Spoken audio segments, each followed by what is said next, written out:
Alors moi je m'appelle Théo Ruggieri, je suis barreur, j'ai 14 ans et je rame et je barre pour le sport nautique de Nancy. Bonjour, je m'appelle Bartholoméo Vosgien et voilà, ça fait 3 ans que je suis au club de Joinville. Et voilà, actuellement je suis rameur aux deux en 4 barres pour les championnats du monde. Alors, bonjour, je m'appelle Pierre Gray, donc moi ça fait 2 ans que je suis à Joinville, avant j'étais à la Société nautique de l'Oise et je suis à la nage du 4 barres. Bonjour, moi c'est Giulio Campina, je rame à Boulogne 92 depuis 5 ans et je suis au 4 du 4 barres pour le championnat du monde junior. Bonjour, je m'appelle Thomas Ducept, je rame au Cercle Nautique de Melun, j'ai 17 ans et je rame au 3 pour le 4 barres pour les mondiaux.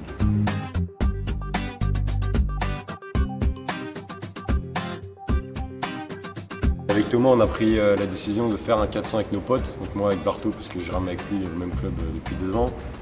Et j'ai fait confiance à Bartho qui a ramené Giulio dans le 400. Donc ça s'est fait comme ça un peu au hasard, entre potes, etc. Et ensuite on s'est entraîné donc, à Marne-Joinville avec nos coachs. Et c'est là où on s'est entraîné tous les jours pendant une semaine. Et on est arrivé là au RS sans prétention, on pensait même pas à la Coupe de la jeunesse.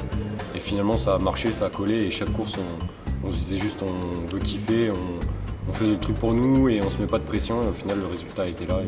Bon, on sentait qu'on avait quand même une bonne dynamique de groupe. Et là, avant tout, c'est un bateau de copains et du coup, ouais, quand tu veux faire, quand t'es à fond dans le projet et que tu veux vraiment faire fonctionner un bateau, bah tu peux. Et on a testé, on a changé, on a bougé, on s'est tous adaptés et voilà, bah ça a donné ce que ça devait donner.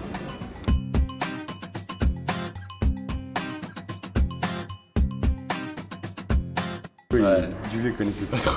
Moi je connaissais personne en arrivant parce que je suis un peu le petit nouveau, mais ouais, c'est une grande bande de potes, c'est super, franchement tout le monde fonctionne bien ensemble. On a tous vraiment une forme de respect entre nous parce que pour la plupart ils se connaissent depuis longtemps, c'est vraiment des amis mais très fiables. Ils ont quand même ce rapport déjà de coéquipier et de compagnons dans l'équipe de France.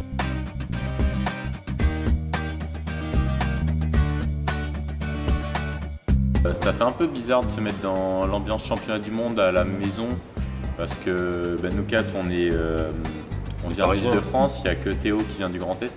Donc le bassin, même pour Giulio et Bartho, ils ont fait de nombreuses compétitions sur ce bassin. Du coup, il va vraiment falloir se préparer mentalement à se dire c'est les championnats du monde. Après je pense aussi on part qu'il y a un certain avantage, c'est qu'on n'a pas la pression de découvrir un bassin.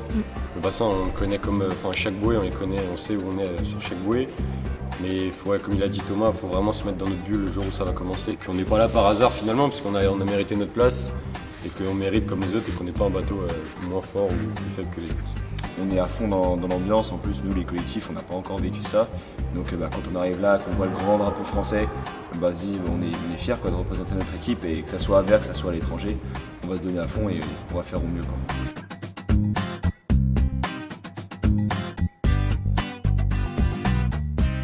C'est vrai, on veut je pense aussi une part de responsabilité et qu'on veut rendre fiers nos parents et qu'on ne fait pas ça pour rien et que par exemple là quand on était au pôle et nos parents avec Thomas ils ont payé le pôle toute l'année, c'est comme un investissement.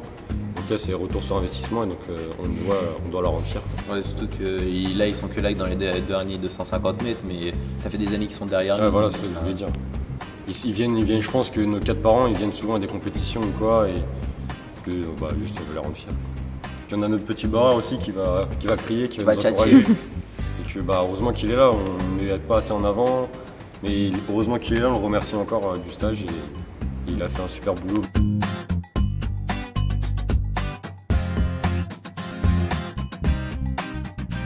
On a fait des parties de Uno avec les Uruguayens, ils sont cool. Non mais c'est quelque chose, ça aussi c'est le grand monde de l'aviron, les étrangers quand on les voit, finalement c'est des gens comme nous, c'est des rameurs qui ont 2 bras, 2 jambes, même si parfois il y en a certains qui paraissent plus grands, plus forts, tout ça. C'est surtout que l'aviron, au final l'aviron c'est un sport grand de famille, sport, c'est un sport de famille, on est tous là, on se fait kiffer et ok on fait la course à un adversaire mais quand on est au ponton on échange des combis, on crée des contacts avec les étrangers et c'est pour ça qu'on aime ce sport aussi.